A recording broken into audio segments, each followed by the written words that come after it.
so you're in this creative industry, right? I mean, you do real estate, but then you also do the film, and so film is very creative. I don't know if you can get more creative than film, but all of your stories are about the hard work to secure the IP beforehand, to Yes. master the individual skills. You said basically, I joined this project because I knew I wanted those skills, and so I did the work, and then I print that out and I stay current on, and I talk to the legislature, and I know the law so that Yeah. I can succeed. And I think that is, um, I think maybe it comes from Steve Jobs. We talk about like kind of like the pirate entrepreneurial spirit that like, oh, I'm just going to buck the system and those guys don't know what they're doing and I'll just go Mhm. out.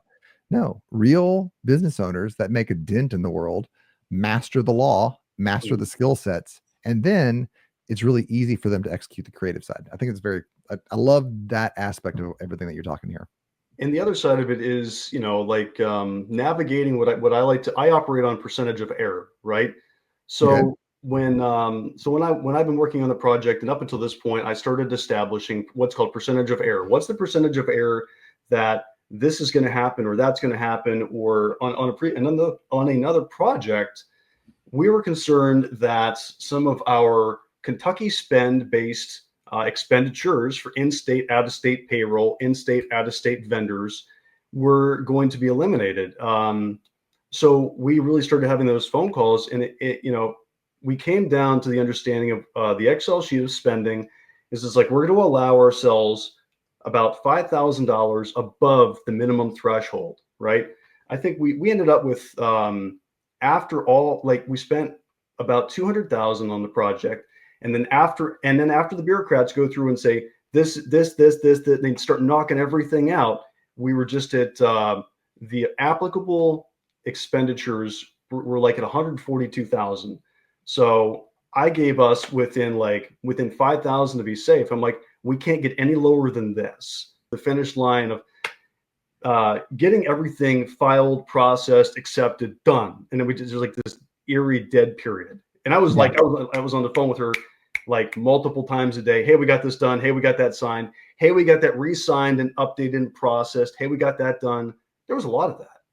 Yeah. And what it really came down to was two things: was the consistently staying on good communication terms, and two, something I would highly advocate because I didn't understand this until it was about over, was the Kentucky Film Office in the actual industry, the use of the term production, right? The Kentucky Film Office has a different definition of production versus industry terms.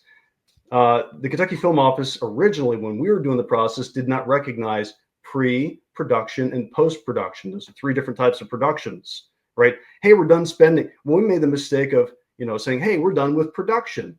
We didn't say anything about post-production, because production to them is the understanding that all the money that's going to be put into this project. So in post-production, you're working on like your VF, your video effects, your special effects, your sound effects, your compositions, your lights, all these After Effects, sound Yeah. effects, Which is After Effects, crazy important for a film. credits, all that stuff. Once the very last dollar is spent, that is when you file full expenditures.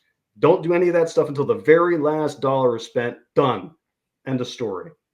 I love it. That would I love it. have saved us a lot of grief.